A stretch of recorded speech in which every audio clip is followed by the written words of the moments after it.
Dear ones, I want to talk to you if you are going through a time of bereavement, having lost one of your beloved person or one or more people during this time of COVID.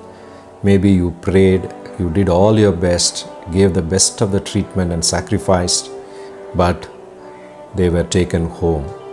Maybe they have created a very big separation and a blank in your life. Maybe you are questioning why God had to take such a beloved person in my life, and it is very difficult without him or her in your life. Dear friends, as I already mentioned, God has a time for everybody to finish the race in this world and then come home. Even God has apportioned few people to be called home during this pandemic. If not other days, God has set their time during this pandemic and He has taken home. There is no doubt about it. But I would like to tell you that your beloved one has reached home. In the death, how death happens is not important. Whom do we meet in death is very important. When Jesus died on the cross, He safely handed over His spirit to the Father. That is very important. God has promised that He wants to give a permanent life. Permanent life is not this world. He has promised, I will give you eternal life. This world is only a place of preparation, temporary place. You are worried, I am worried for losing our beloved one. But we also have to finish this and go there to live.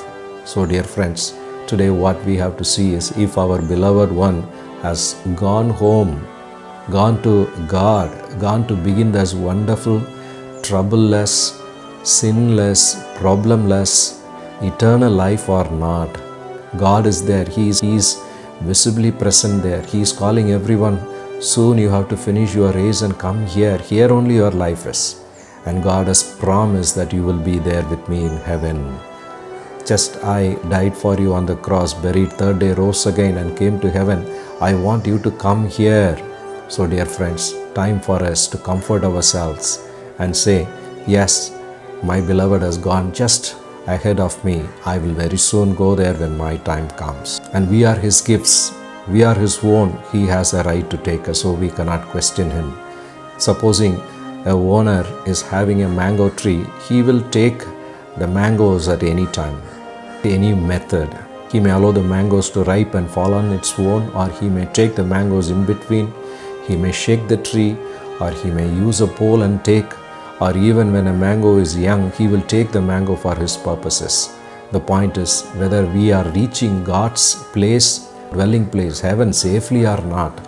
If someone has gone safely there, we must really thank God for that, because we have to also one day go and join. We are seeing out in the world the political condition that the end days are coming. Antichrist will come and tribulation, persecution will begin all over the world. Will we survive? So the Lord has taken some of our beloved ones before that time itself. Are we not happy? So may these words console you and comfort you. I know it is a painful time, and it is a time that we question ourselves, how am I going to live in this world? Dear friends, this is not a problem for you. Even Jesus cried. He wept when He came to know about Lazarus who died. He wept, he cried. And the two sisters who did not have any other male support at home, they told Jesus, if you were here, my brother would not have died. Jesus wept. Although Jesus knew He is going to wake him up in some time, the pain of separation in death was intolerable. And His love was so great, so He wept, He cried. There was no other words for Jesus Himself. So definitely I can understand your condition. But dear friends, when they told, it is 4 days now, He will stink, then Jesus said, no, that is not the future. If you believe, you will see the glory of God. So dear friends, what you are going to do without your beloved person not being with you? No, your life will not stink. If you believe, you will see the glory of God. Just believe Him, you will see the glory of God. This world is a world of faith, and we have to overcome many challenges. When you came into this world, you did not know anybody who is going to support you. God brought you into this world, and the same God is with you, and He is going to strengthen you. He is going to help you to see the days ahead. We have to overcome the challenges. He gave the strength to all of His children to overcome the challenges. Heaven is not only a place, it is also a place of reward. Reward for overcoming things. Stand in the strength of God. He is going to be with you. He is father to the fatherless. He will be present in the place of your husband, your wife, your children, or your parents, or your relative. Yes, He will show that. I would like to read a passage for you from John chapter 14. Jesus says, "Let not your heart be troubled. You believe in God, believe also in me." Jesus knows one day our heart will be troubled. That's the reason He already told, do not be troubled. Yes, there will be pain, but believe in the Father that He will give you eternal life. Believe in me that I have died for you and risen and promised that eternal life. And at the same time, in the same passage we read, "I will never leave you comfortless, I will come to you." What a God. He promises that He will be with us to challenge the life, to overcome it, and receive the reward of the overcomer. May God be with you. May God strengthen you. Just look ahead in faith.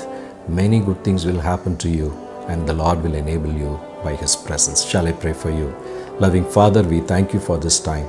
The one who is praying with me has gone through, Lord, a time of great bereavement, having lost the beloved one of his or her life. But Lord, you are the one who promised one day you will, Lord, take us home where we will see all our beloved ones who are lost, who are gone ahead of us, and we will live with God and with them for eternity. Lord, give the needed faith and, Lord, the peace that surpasseth all understanding to your child who is praying with me. Lord, you are crying along with them. Lord, you are promising your blessings. You are going to help them to stand in faith and have the victory. You are going to, Lord, send the support. You are going to send your angels. You are going to send resources. You are going to help them to challenge, because you are in this world. Through your Spirit, Lord, strengthen your children. Help them see good days ahead in faith. May them be able to see the peace of God that rests upon them and helps them in every form. We thank you for listening to our prayer. Strengthen them constantly. In Jesus' precious name we pray. Amen. Thank you for praying with me. I will meet you again. Share this message with someone who is also in need of a strength and comforting words. I will talk more to you and pray with you through this channel. Send the prayer request to me, even in this following number that is given here. God bless you.